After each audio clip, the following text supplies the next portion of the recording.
Príjemný dobrý večer, milí poslucháči, pretože včera sa začali majstrovstvá Európy vo futbale, budeme sa dnes z pochopiteľných dôvodov venovať v tejto relácii 13. ročníku Rock FM cyklomaratónu. Príjemné počúvanie želá Stano Gális.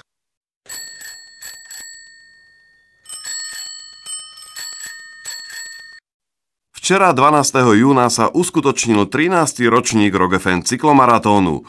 181 účastníkov sa stretlo ráno na bratislavských Zlatých pieskoch, aby sa o 4:30 vydalo na 314 km dlhú trať z Bratislavy do Jasnej pod Chopkom. Videli sme staré známe tváre, ale aj nových účastníkov, ktorí si prišli zmerať sily nielen so záľudnosťami trate, ale hlavne sami so sebou.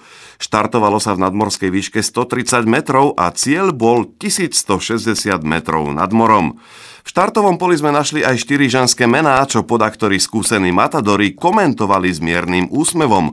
No ako sa dozviete v tejto relácii, trošku neskôr, neprávom. Trošku vlhké ranné cesty pokropené drobným nočným dažďom dodali každému účastníkovi optimizmus a všetci sme si želali a dúfali, aby to boli posledné dažďové kvapky, ktoré sme v ten deň videli. Postupne čakali na pelotón v krásnych zelených dresoch tieto mestá. Senec, Sereď, Nitra, Nová Baňa, Zvolen, Banská Bystrica, Donovali, Ružomberok, Liptovský Mikuláš a konečne cieľ Jasná pod Chopkom, teda trasa, ktorá by narobila vrásky na čele aj menej skúsenému vodičovi iného dopravného prostriedku, akým je bicykel. My, členovia rádia Rock FM, sme samozrejme boli pritom a po podfúzi sme si vraveli klobúk dole všetkým, ktorí sa odhodlali stať členmi najdlhšieho slovenského amatérskeho pelotónu. Spomínali sme na minulé ročníky a predstava stúpania na Donovali alebo do cieľa v Jasnej pod Chopkom nám spôsobovala mráz na chrbtoch. Ale keďže sme tam boli každý pre niečo iné, cyklisti sa venovali svojej trase a my tomu, aby sme vám, posluchačom rádia Rock FM, mohli sprostredkovať tieto nezabudnutelné chvíle. Tak sa teraz, milí naši poslucháči, pohodlne posaďte, spomente si, ako vyzerá váš dvojkolesový tátoš, vytiahnite si mapy Slovenska a vydajte sa s nami na dobrodružstvo zvané Rock FM cyklomaratón spoločne s cyklistami, ktorí včera museli siahnuť až na dno svojich síl. V tejto relácii totiž účinkuje 45 ľudí, ktorí zdolali sami seba a ktorí možno dajú návod aj vám, ako robiť a urobiť niečo pre seba. Šťastnú cestu.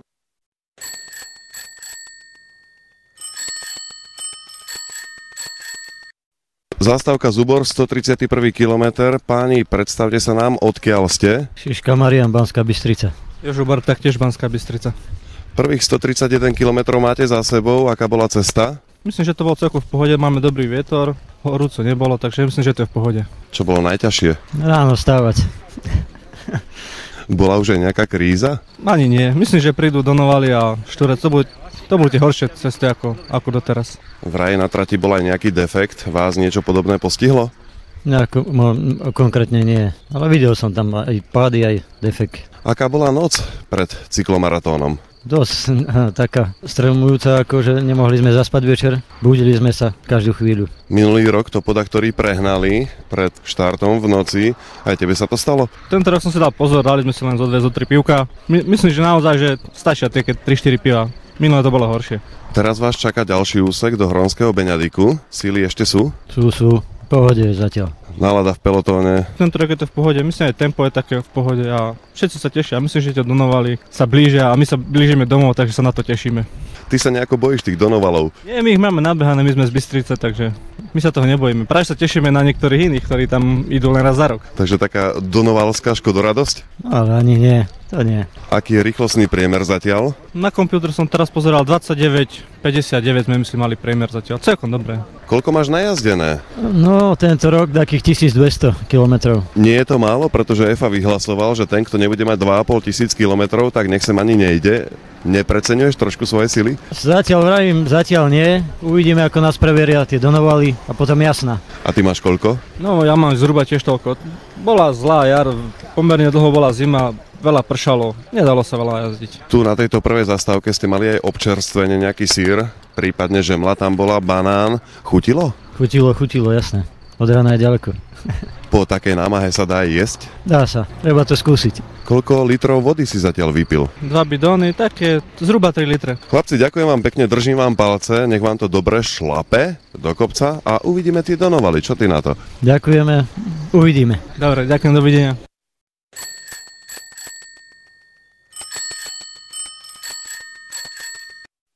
...187 km a odpočívadlo na Hronskom Beňadiku. Pri mikrofóne mám jeho excelenciu španielského veľvyslanca, pána Alfonsa Dieza Torresa. Nie hovorí veľmi dobre slovensky, ale môžem hovoriť veľmi maratón je veľmi dobre. Môžem ísť cieľ 300 km. Dnes sa začínajú majstrovstvá Európy vo futbale. Európa v futbale dnes španielská hrát versus Rusky. Španielská vyhrát. Tento bicyklujem je ťažké, ale dobrý. Po španielskom veľvyslancovi dáme priestor aj veľvyslancom Republiky of Pezinok. Chlapci, ako sa voláte? Predstavte sa nám. Jozef.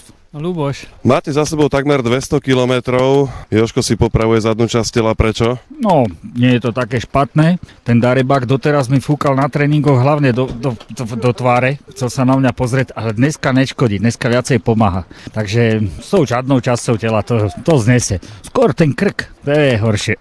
Je vás tu veľa z Pezinka, čo keby ste sa navzájom vymasírovali? No, z Pezinka nás je tu dosť, je nás tu taká 12-členná partia, veľmi dobrá partia. No a ja z môjho pohľadu to vidím trošku horšie, lebo natrenované není.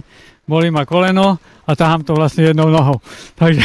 Takže hurá, Donovali s jednou nohou. Takže mohol by som vlastne aj na Paralympiádu sa prihlásiť v tomto momente. Pezinčania sú známi tým, že majú zvláštny pitný režim. Doniesli ste si so sebou niečo aj z vašich vinohradov? Samozrejme, chceš ochutnať? Dubákové víno, to málo kto pije, ale my ho pijeme veľmi radi a slúži nám aj ako masážna emulzia. Vynikajúca masážna emulzia. Naozaj to pomáha, práve to idem aplikovať. Aké to je dubákové víno? No ja som dubák a to je moje víno. Pezinčania teda pijú dubákové víno počas jazdy, čo pijú bratislavčania Peter a Milan? Maximálne minerálku. Minerálka. Kolega sa maže. Treba namazať závity. Ja sa namažím až v Jasnej, dúfam, keď dojdem. Slnečko páli? No, mohlo by aj menej, ale hlavne, že neprší. Hronský Beňadik, pekný kraj. Čo na to hovoria svaly? Vychutnávajú takisto, alebo relaxujú? Zatiaľ je to relax, zatiaľ nie sú kopce. Akože svaly už nehovoria. Tie dohovorili ešte dávno pred Hronom. Už len nariekajú. Prestávku na Hronskom Beňadiku využil Janko z Revúcej na to, že išiel do lesíka a spieval si cikam, cikam, fúka vetrík, aha, už mám mokrý svetrík. Čo sa stalo? Prirodzená ľudská potreba. Po ceste sa nedá hoci kde zastaviť na ceste, však nejaké auto by ma prešlo. Peloton by ti ušiel? No, peloton by mi ušiel a teraz s vetrom v chrbte mali sme veľkú rýchlosť, ťažko by sa doháňal. Mnohí pretekári alebo účastníci tohto pelotónu využili možnosť okúpať sa tu v Hrone. Plánuješ aj ty, ešte máš na to pol hodinku?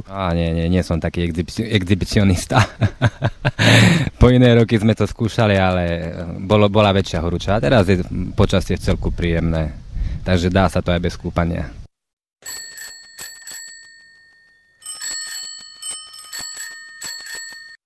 Donovali 241. kilometr, pri pivečku sedia už traja mušketieri. Chalani, predstavte sa nám. Sevás, Pušky z Bratislavy. Noro z Brezna. Ahoj, Laco z Bratislavy. Tak, Donovali máme za sebou. Aké boli tento rok? Dobre, oproti minulému roku, oproti pominulým rokom boli dobre, pretože až do Banskej Bystrice prakticky sa išlo po vetre, takže tých síl do toho kopca zostalo viacej ako po minulé roky.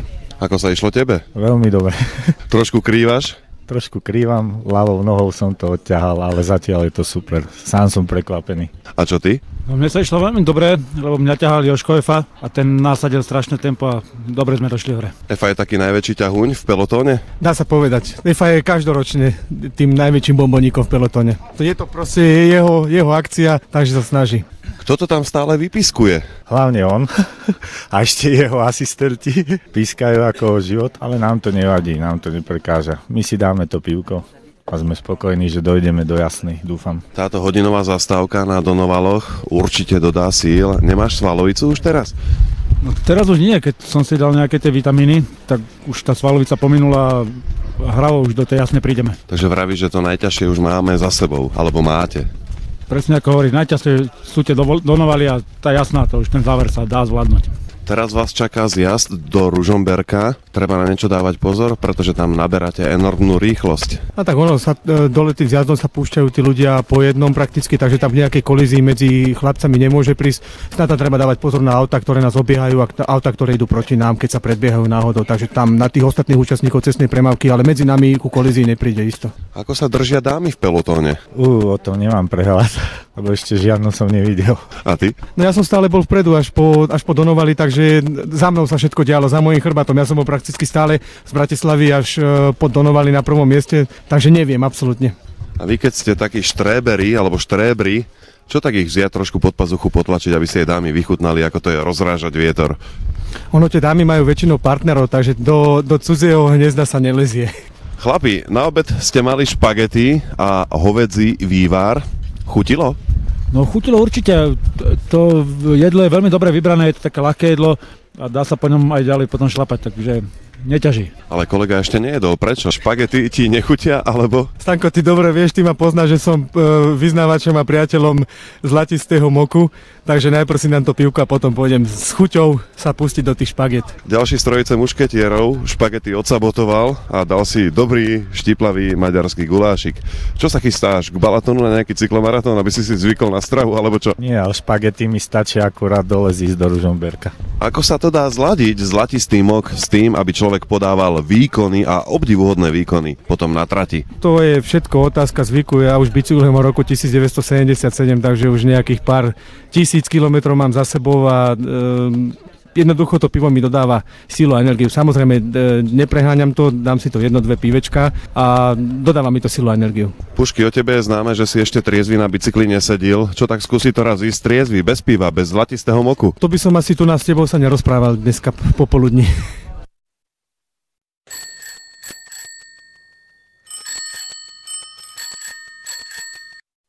Takto veselo v takejto dobrej nálade sme potom pokračovali až do Jasnej pod Chopkom.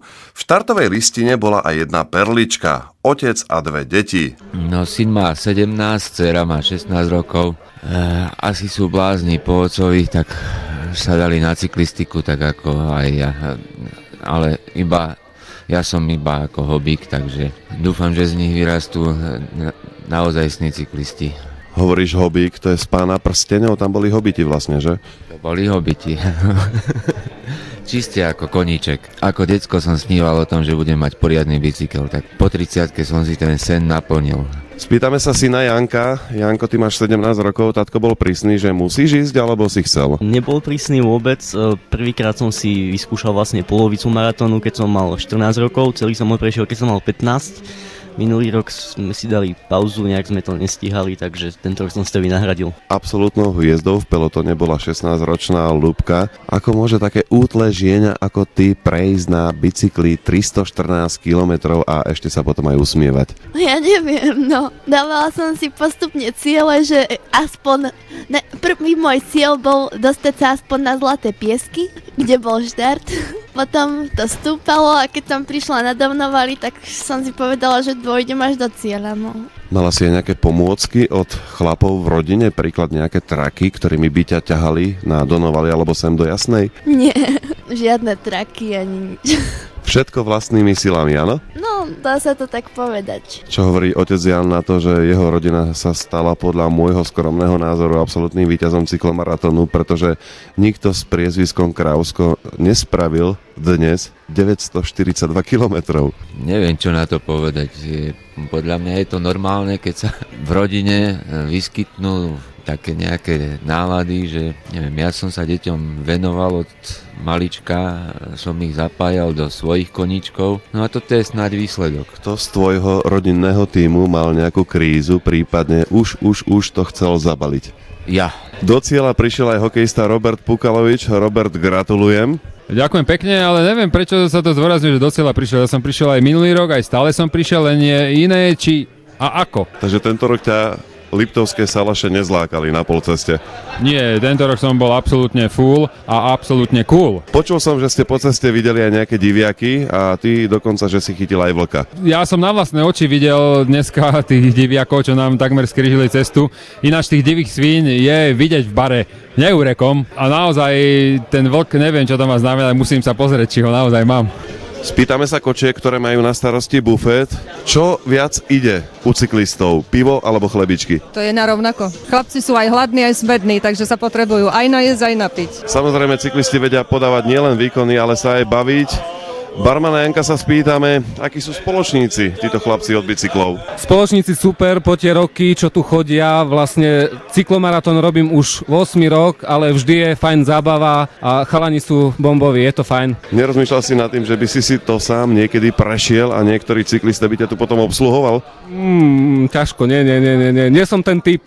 Kolega Miro Čiev sa v Lani vyhrážal, že celú trasu prejde na bicykli tento rok. Nejako to nevyšlo, Brďo. No to vieš, čerstvý prírastok do rodiny robí svoje. Takže ty si tú energiu vyčerpal niekde inde ako na bicykli. Hádam, nechceš, aby som ti popísal, kde to bolo.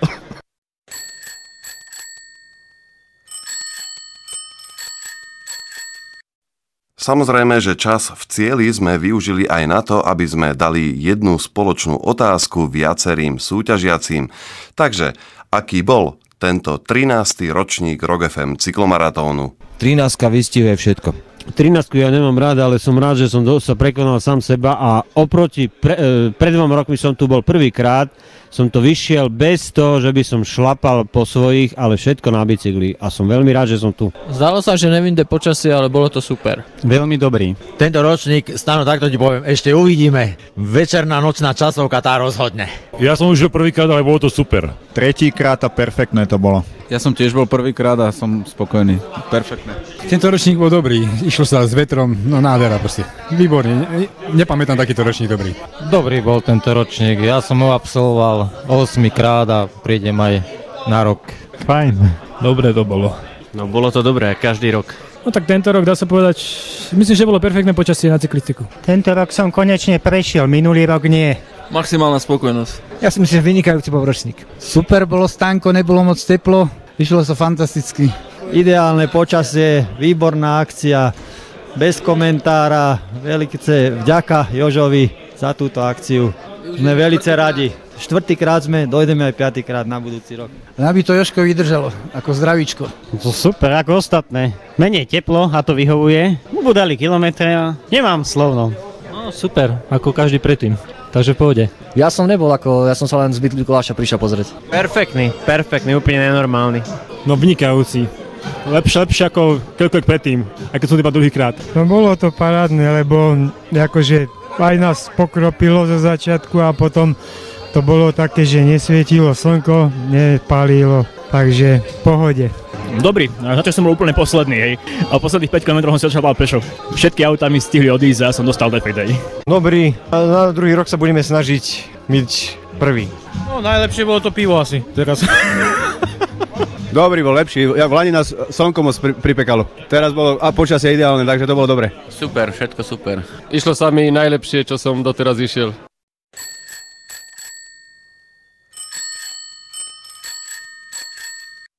Účastníkom sa teda páčilo a či bol spokojný aj hlavný organizátor Rock FM cyklomaratónu Jozef F. Todt, to vám už prezradí on sám. Spokojný som bol hlavne s tým, že doktor Jurko opäť dodržal slovo, tým, že povedal, že bude v noci pršať nad ránom a skutočne tak bolo a cestom nám nepršalo, tak to bolo asi jedno z takých hlavných bodov, že sa nám dobre viezlo, samozrejme sa nám vozilo, lebo je to iná pohoda, keď prší a keď je to počasie, to slniečko, keď tam je.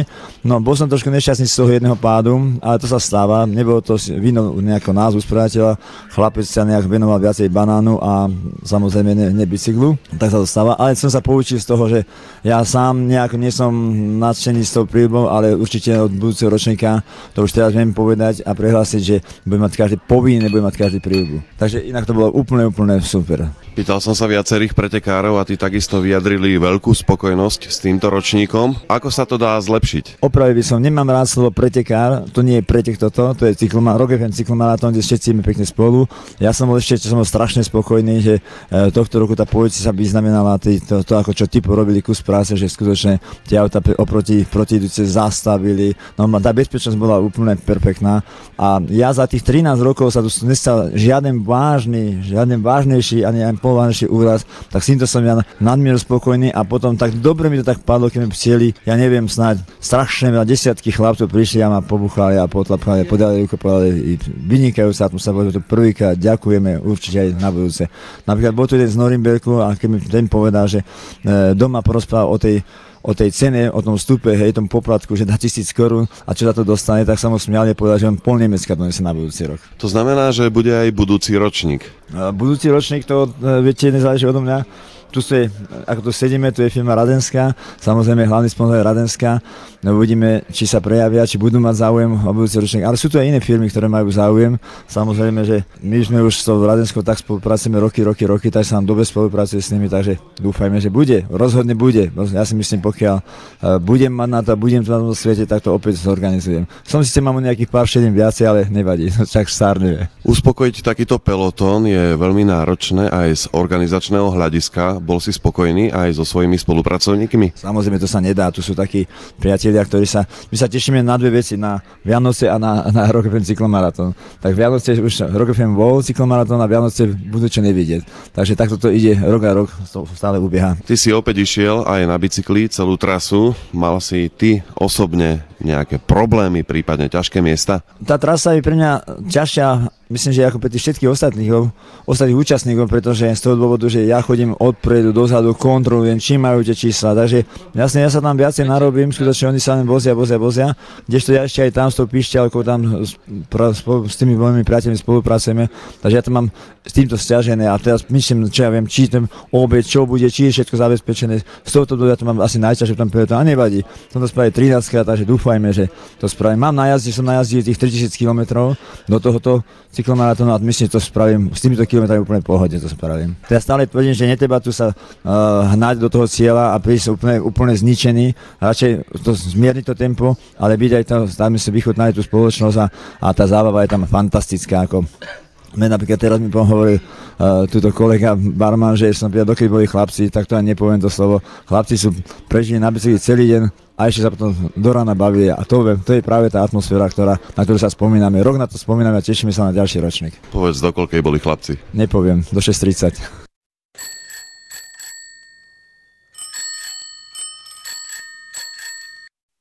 Milí poslucháči, teda takýto bol 13. ročník Rock FM cyklomaratónu. Jednoducho skvelý a nezabudnutelný. Dovolte mi prosím, aby som sa aj touto cestou poďakoval všetkým, ktorí sa na tomto podujatí zúčastnili a zaželal im všetkým dovidenia o rok, priatelia. Pekný večer želá Stano Gális.